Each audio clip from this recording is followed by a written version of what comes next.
Gloire à Dieu. Amen. Gloire à Dieu. Amen. Peuple d'ici, peuple d'ailleurs, peuple de la moisson des âmes, soyez bénis abondamment. Amen. Je vous salue au nom de notre Seigneur Jésus-Christ. Amen.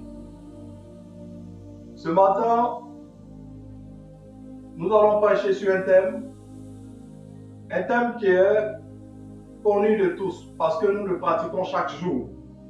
Chaque jour, quand nous nous levons, c'est ce que nous allons faire. Et nous allons prêcher sur ce thème. Ce thème n'est autre que le travail selon Dieu. Amen. Amen. Quand je dis le travail selon Dieu, j'espère que vous me comprenez. C'est-à-dire le travail, de la manière que Dieu voit le travail. Et c'est dans ce thème-là que nous allons avancer ce matin. Le travail selon Dieu. Pourquoi le travail selon Dieu? Nous allons prendre notre texte de base. Le texte principal se trouve dans la Genèse. Genèse 2, verset 15. Dans le livre de la Genèse, nous voyons comme ça que la Genèse, comme son nom le dit, c'est le commencement de toutes choses. Et nous voyons que dans le commencement, dans Genèse 2, verset 15, la Bible déclare que l'Éternel Dieu prit l'homme et le plaça dans le jardin d'Éden pour le cultiver, pour le garder. Amen. Amen. Ici, vous devez savoir que les mots employés ici, cultiver et garder, sont extraits de l'hébreu. Et lorsqu'on essaye de les définir, on constate ici que cultiver peut prendre diverses formes, peut signifier plusieurs choses. Cultiver ici, ça peut signifier le travail. Ça peut signifier servir, labourer une tâche, labourer, accomplir une tâche, rendre un culte, adorer. Et quand on prend l'expression garder, garder ici, ça peut dire aussi protéger, surveiller, préserver et veiller avec soin, observer, etc. C'est-à-dire sur ces deux termes-là. C'est sur ces deux termes que nous allons avancer tout au long de ce message. Amen. Dans notre introduction, nous verrons comme ça que le travail n'est pas une invention de l'homme, ni une punition. Bien aimé, d'aucuns pensent que le travail est venu après la chute de l'homme dans le jardin d'Éden. Lorsque l'homme a péché, c'est là que le travail lui a été imposé. Mais tout au long de ce message, nous allons comprendre beaucoup de choses. Le travail n'est pas une invention de l'homme, ni une punition. Ce n'est pas parce que l'homme a péché que Dieu lui a imposé le travail. Non. Nous allons comprendre toutes ces choses. C'est une institution divine. C'est-à-dire c'est quelque chose qui a été instauré, qui a été établi par Dieu. Quand on dit institution divine, un peu comme quand on parle du mariage. Le mariage est une institution divine, c'est quelque chose que Dieu lui-même a suscité. Dès la création, Dieu a confié à l'homme une responsabilité. Cultiver et garder le jardin d'Éden. En un mot, l'homme dans le jardin d'Éden, lorsque Dieu créait Adam et Ève, Dieu crée le jardin qui est Éden. Et il met l'homme dans le jardin afin qu'il puisse faire quoi? Qu'il puisse cultiver et le garder. Donc, en un mot, on peut dire que l'homme était un intendant dans le jardin d'Éden ou sur le jardin d'Éden.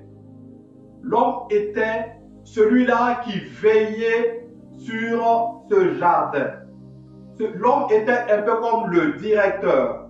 Il était un peu comme le directeur des ressources humaines.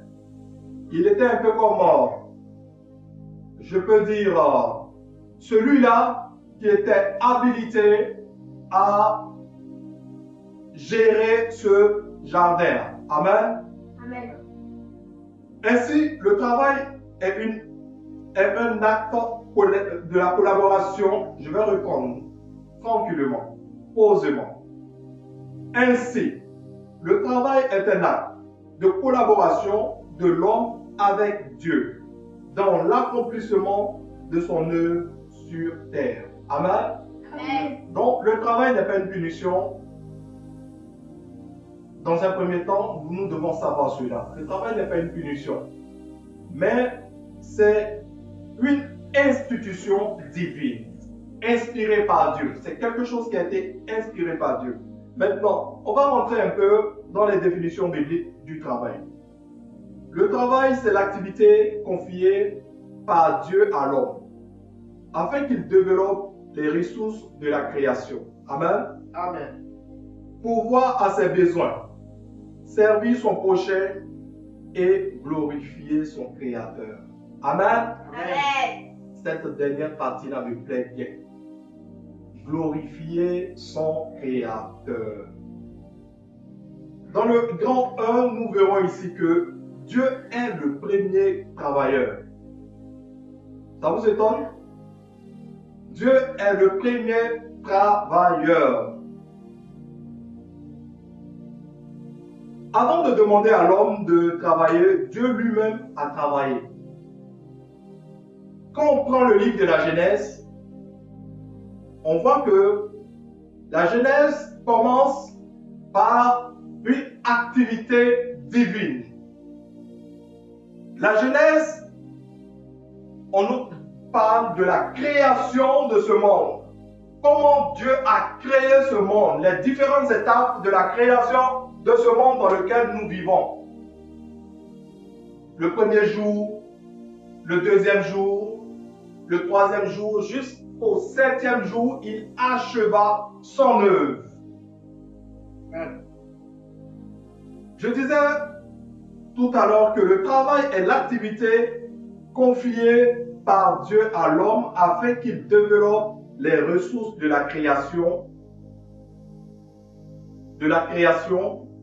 pourvoir à ses besoins, servir son prochain et glorifier son Créateur. Et dans le grand 1, Dieu est le premier travailleur. C'est étonnant, mais c'est la vérité. Dans Genèse 2, verset 2, que je vais lire rapidement, la Bible nous déclare que Dieu acheva au septième jour son œuvre qu'il avait faite. Amen. Amen. Le septième jour, il acheva son œuvre qu'il avait faite. Il a travaillé le premier, le deuxième, le troisième, le quatrième, le cinquième, le sixième. Le septième jour, il acheva son œuvre qu'il avait faite. Ce qui signifie que Dieu a travaillé pendant tout ce temps. Bien aimé, c'est pour cela qu'il est important de savoir et de comprendre le travail selon Dieu. Le travail selon Dieu est un thème qui va nous amener à comprendre beaucoup de choses. Toute la création est le fruit du travail de Dieu.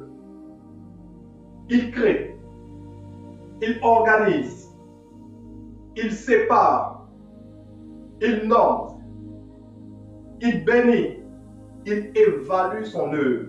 Quand il a fini son œuvre, la Bible nous dit dans le livre de Genèse que Dieu trouva que cela était bon. Il a trouvé que tout ce qu'il avait fait était bon. Et nous constatons que Dieu ne demande jamais à l'homme ce qu'il n'a pas lui-même manifesté. Et ici, nous avons une première vérité qui va apparaître.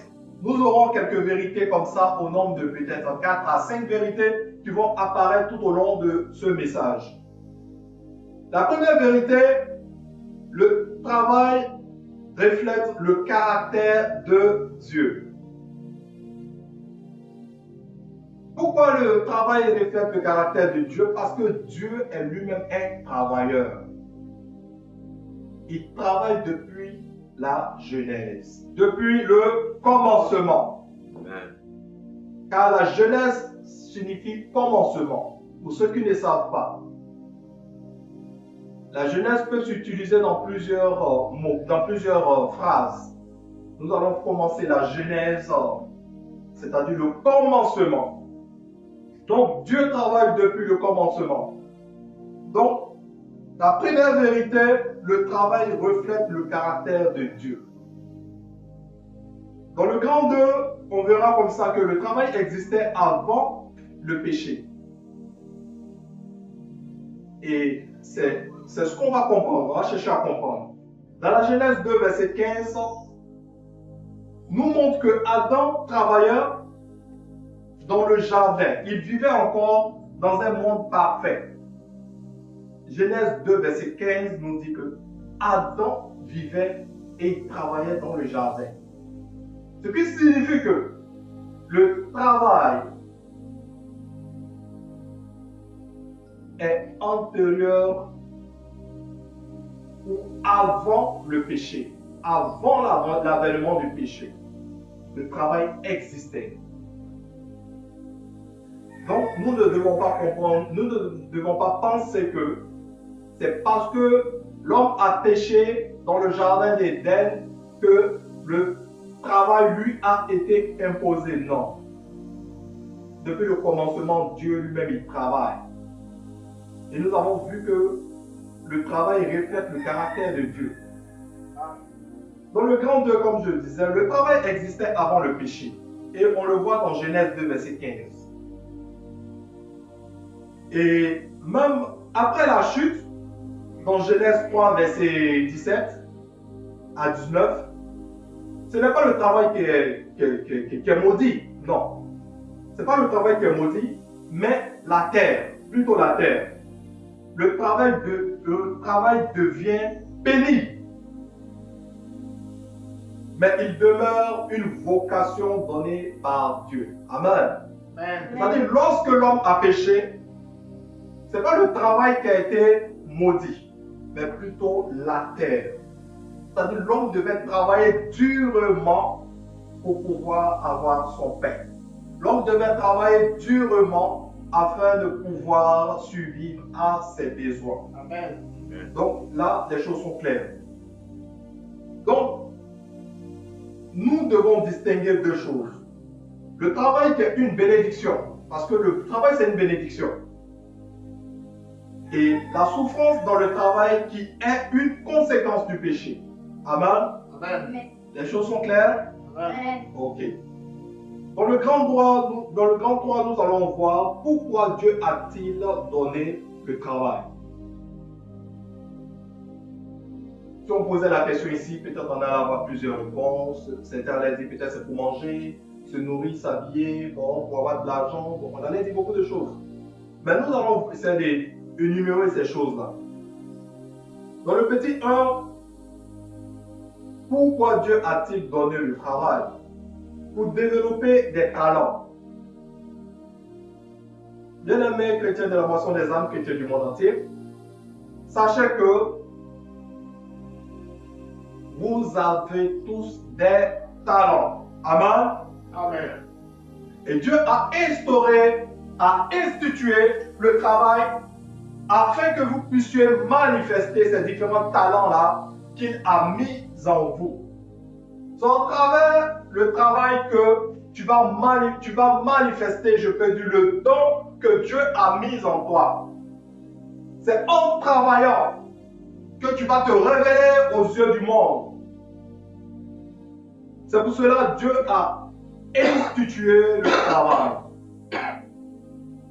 pour développer les talents. Chaque homme reçoit des capacités particulières.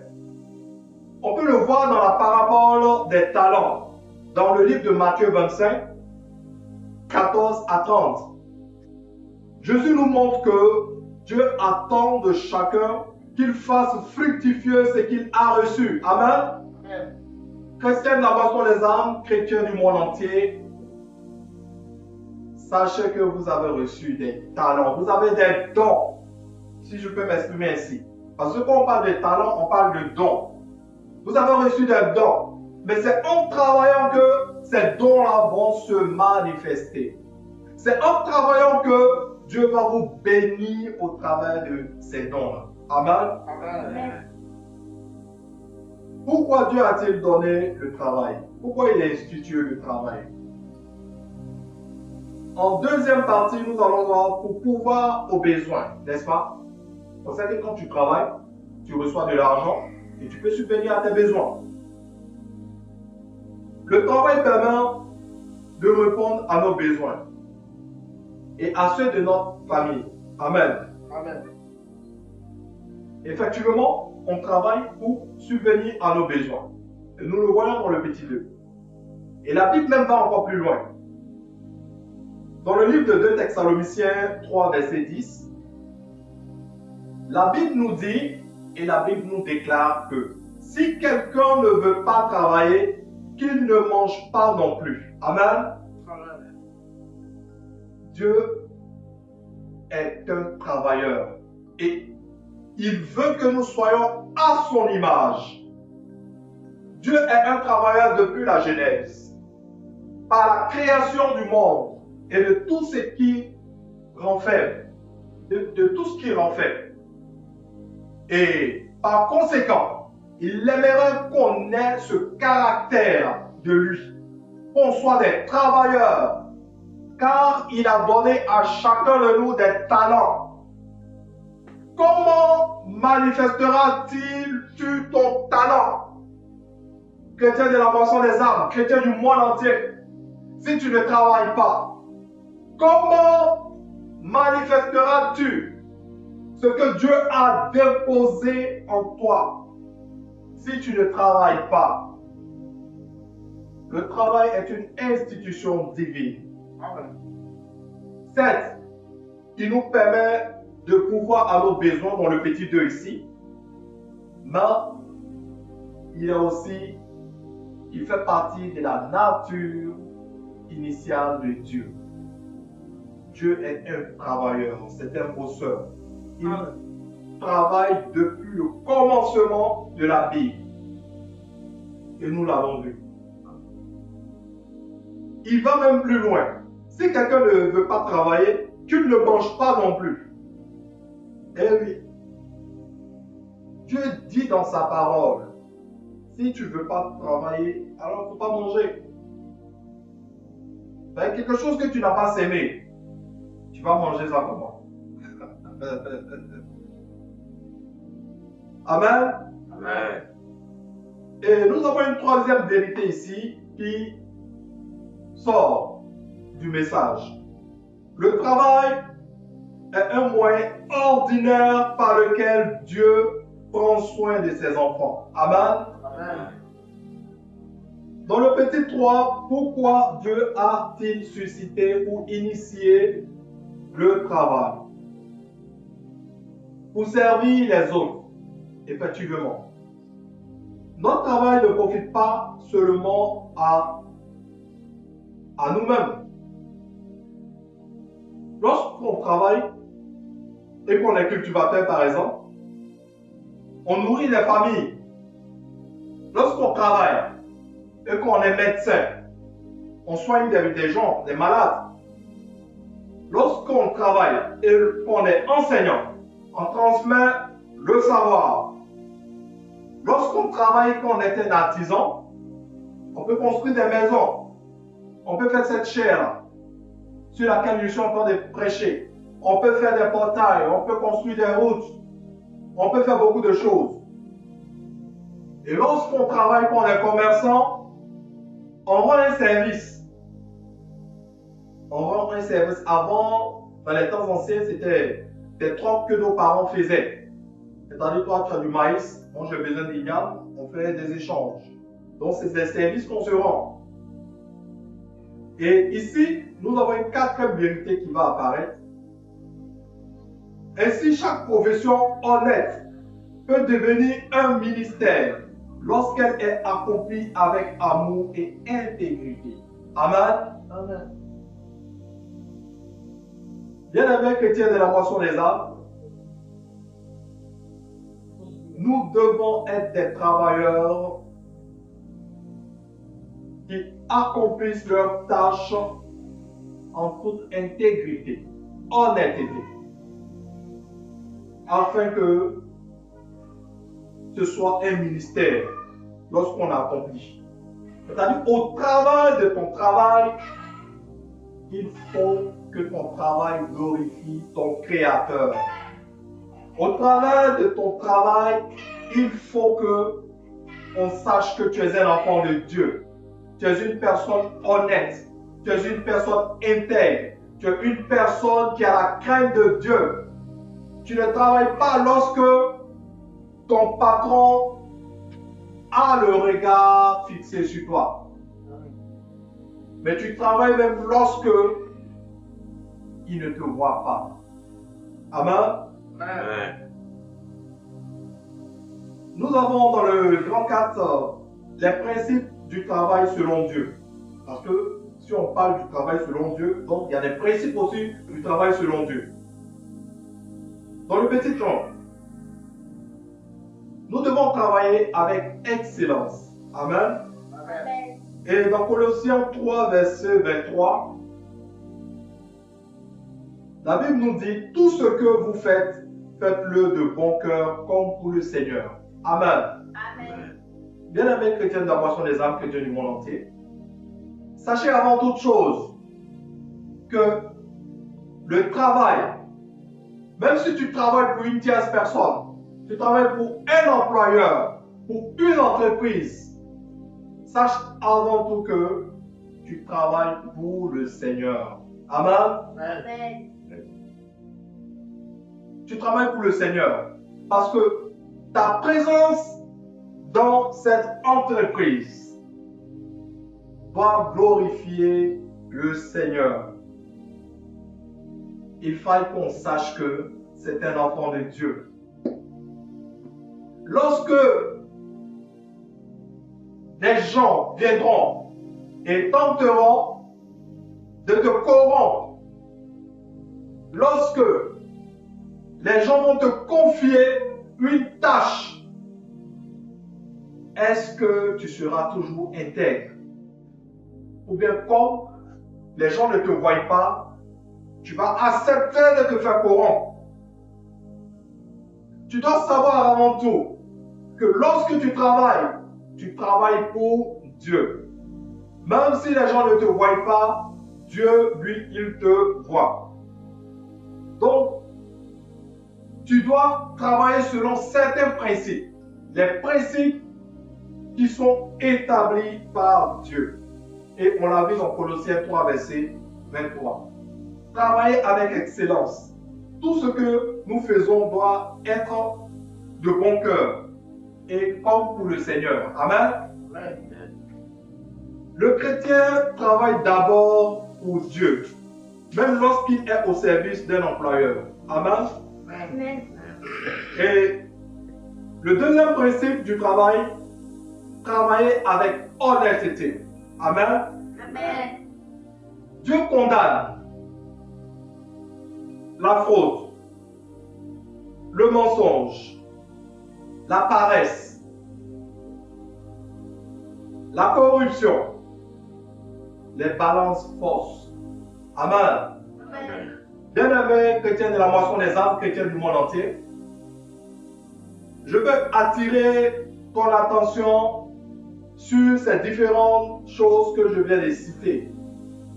Si tu te retrouves dans eux. Sache que ton travail n'honore pas Dieu. Dieu a mis en toi des talents, des compétences, des qualités. Et il n'a pas mis ces qualités-là pour que tu sois un fraudeur. Il n'a pas mis ces qualités-là pour que tu sois un menteur. Il n'a pas mis ces qualités-là en toi pour que tu sois un paresseux. Il n'a pas mis ces qualités-là en toi pour que tu sois un corrompu. Il n'a pas mis ces qualités-là en toi pour que tu sois un homme qui pratique l'injustice avec la fausse balance. Mais il a mis ces qualités, ces dons-là en toi afin que tu puisses le glorifier. Amen. Amen. Le travail du croyant doit être marqué par l'intégrité. Amen. Amen. L'intégrité, si vous voulez, c'est l'honnêteté. Le mot le plus simple, l'honnêteté. Parce que si je vais donner d'autres explications, peut-être que vous allez trouver ça un peu trop lourd. Le troisième principe du travail, travailler avec diligence. Et nous voyons cela dans le Proverbe 6, verset 6 à 11. Il y a beaucoup de versets, on ne va pas tous les lire, mais je vais les résumer. Dans le Proverbe 6, verset 6 à 11, la Bible nous invite à observer la fourmi, modèle de prévoyance et d'ardeur au travail. Waouh! Même la Bible prend l'exemple sur la fourmi. C'est-à-dire même tout ce que Dieu a créé dans la nature travaille. Même les animaux travaillent. Waouh! Il vous est une fois arrivé de voir des oiseaux en train de faire leur nid.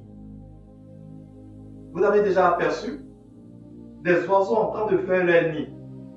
Et vous voyez le temps qu'ils prennent pour faire leur nid. Souvent, ils font leur nid avant qu'il y ait des intempéries, avant qu'il y ait la pluie. Lorsqu'ils veulent faire des œufs, lorsqu'ils veulent, ils doivent accomplir un besoin quelconque, ils font leur nid. Ils sont prévoyants. Et même la fourmi le fait aussi, pareillement. La Bible même prend les exemples, même sur les animaux. Les animaux même travaillent, ils sont aussi prévoyants. Et on le voit dans le livre de Proverbes 6, versets 6 à 11. Et nous avons une cinquième vérité qui va apparaître. La paresse ouvre la porte à la pauvreté, tandis que la diligence conduit souvent à la prospérité. Amen. La diligence conduit à la prospérité. Lorsque on n'est pas paresseux, on est diligent. Donc, en quelque sorte, si vous voulez connaître le sens de ce mot, c'est le contraire de la paresse. Être diligent, c'est quelqu'un qui bouge, c'est quelqu'un qui travaille, c'est quelqu'un qui est à la tâche. Amen. Amen. Le quatrième principe du travail. Le quatrième principe du travail, cette fois-ci, ce n'est pas le travail, mais c'est respecter le repos. Amen. Amen. Dieu a institué un temps de repos aussi. Bien qu'il a institué le travail, il a aussi institué un temps de repos. Amen. Amen. Le repos, ce n'est pas de la paresse. Contrairement à la procrastination et à bien d'autres choses.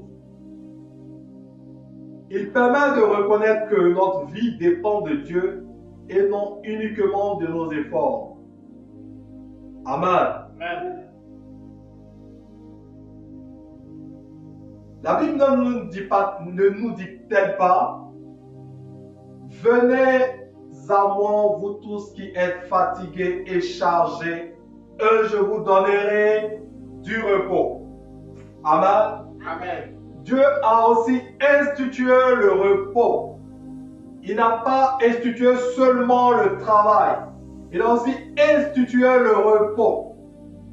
Chrétiens de la moisson des âmes, chrétiens du monde entier, chrétiens d'ici et d'ailleurs, mon Dieu me charge de te dire, toi qui es fatigué, chargé,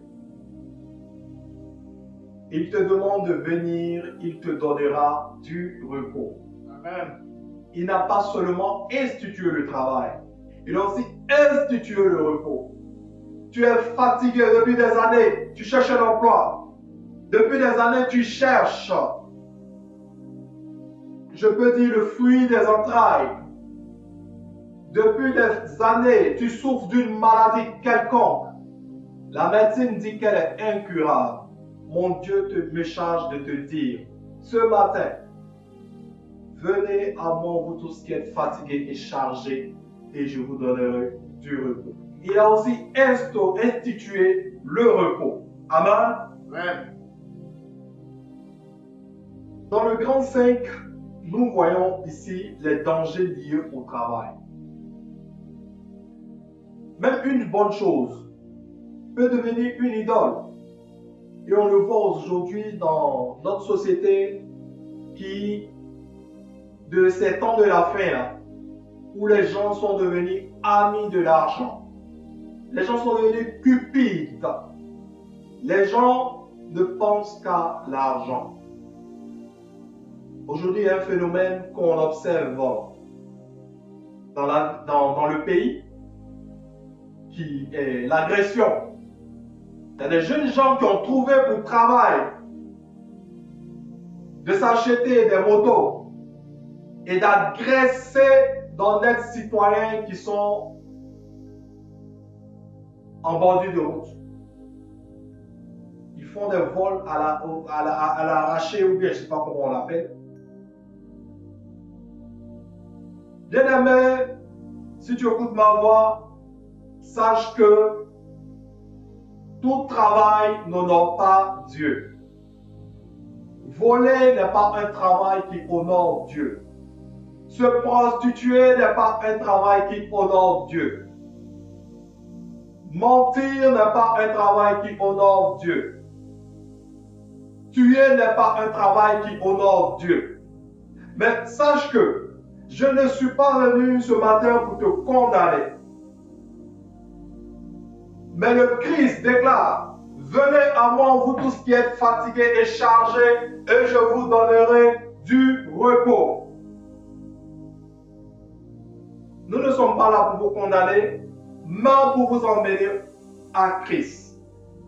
Car Christ veut vous voir changer de métier, d'activité. Il veut que votre activité glorifie le nom de votre Créateur, qui est l'initiateur lui-même du travail. Et comme il est lui-même l'initiateur du travail, il a initié aussi des principes, des règles et même aussi des dangers liés au travail. La Bible met en garde contre l'amour de l'argent. Pas de l'argent, mais l'amour de l'argent. Il y a des gens qui aiment l'argent jusqu'à... Ils sont capables de tuer même leur prochain pour de l'argent. Il y a des gens, si tu leur dois, même dans ton rêve, tu vas le voir. Tu vas les voir dans ton rêve. Ils vont venir t'encaisser. Et je ne dis pas que c'est bien de devoir, non. Nous prions Dieu afin que tous ceux qui doivent et qui ont une dette quelconque, que Dieu puisse leur faire grâce afin de pouvoir la sauver. Car la Bible dit, ne devez à personne, si ce n'est de vous aimer les uns les autres. Amen. Amen. L'amour de l'argent, l'avidité, le surménage qui fait oublier Dieu et la famille. Il y a des gens, c'est dimanche, leur travail là même, c'est intéressant. C'est les dimanches là, tous les clients du monde là viennent frapper à la porte de leur entreprise. C'est les dimanches, ils doivent montrer à leur employeur qu'ils sont les meilleurs travailleurs du monde. Bien aimé. Le travail est bien, le travail est bon. Mais sachons faire la part des choses. Le dimanche doit être mis à part afin de glorifier notre Dieu. Amen. Amen. On ne doit pas se surmêler pour des choses vaines comme de l'argent, poursuite de vent. Tu l'as aujourd'hui, demain, ça finit dans les dépenses et dans des besoins du quotidien. Nous avons les dangers du travail, comme je le disais, liés au travail. Le fait de placer son identité uniquement dans sa réussite professionnelle. Il y a des gens qui ne mettent plus leur confiance à Dieu. Pour eux, leur Dieu, c'est leur travail. Leur Dieu, c'est l'argent. Bien-aimé, si tu te trouves dans ce cas, sache que tu es sur le mauvais chemin. Reviens au principe idéal que prône la Bible concernant le travail, afin que ton travail puisse glorifier ton Créateur. Amen. Amen. Nous avons une sixième vérité qui va apparaître ici. Le travail doit rester un moyen de servir Dieu, jamais un maître qui domine notre cœur. Amen. Amen. Bien-aimé, ton travail doit glorifier le nom de ton Créateur. Ton travail doit glorifier le nom de ton Créateur, afin que l'Éternel puisse dire que ce que mon serviteur est en train de faire est bon. Un peu comme lorsqu'il a fini de créer ce monde, le septième jour, Dieu dit que cela était bon. Il faille que Dieu trouve que ce que tu accomplisses comme travail sur cette terre est une bonne œuvre et est pour sa gloire. Ton activité professionnelle doit glorifier Dieu. De par ton attitude, de par ton caractère, de par ton comportement, de par ton intégrité, de par tes qualités, tes valeurs qui ont été citées tout à l'heure. Tu dois être un homme intègre, dirigeant, un homme qui craint Dieu, un homme qu'on ne corrompt pas en cachette. Parce que l'honnêteté ne doit pas être devant les gens, mais lorsque tu es à huis clos et avec quelqu'un qui essaie de te corrompre, quelle est ta réaction? Quel est l'état de ton cœur? Est-ce que tu te laisses corrompre dans les coulisses et devant les yeux du monde, tu te fais passer pour une personne parfaite?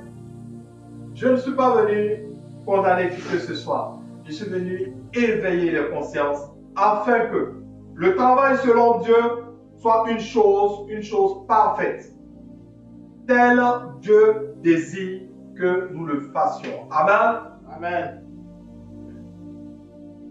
Selon Dieu, pour conclure, le travail est une vocation, un privilège, un acte d'adoration qui est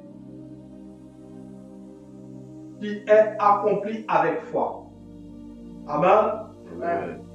Le chrétien ne travaille pas seulement pour gagner sa vie, mais pour glorifier Dieu, bénir les autres et être bon intendant. Un bon intendant des dons reçus. Comme le dit l'apôtre Paul dans Colossiens 3, verset 17. Tout ce que vous faites, en parole, en œuvre, faites tout au nom du Seigneur Jésus, en rendant par lui des actions de grâce à Dieu le Père. Amen. Amen. Peuple de la moisson des âmes, peuple du monde entier, peuple d'ici et d'ailleurs, ainsi s'achève mon message concernant le travail selon Dieu. Soyez bénis abondamment et que votre activité professionnelle soit pour la gloire de votre Créateur et non une activité qui, je peux dire, n'honore pas Dieu. Glorifiez Dieu en tout temps, que dans ton activité, dans ta profession, l'on sache que tu as un vrai Dieu, que l'on sache que tu es un chrétien. On ne peut pas te corrompre. Tu es intègre, diligent. Tu n'attends pas que le patron ou ton employeur ait le regard fixé sur toi pour que tu puisses travailler. Mais quand tu travailles, tu sais que tu travailles dans un premier temps pour Dieu et pour la gloire de Dieu. Que Dieu vous bénisse abondamment. Shalom. Et passez un excellent dimanche. Amen.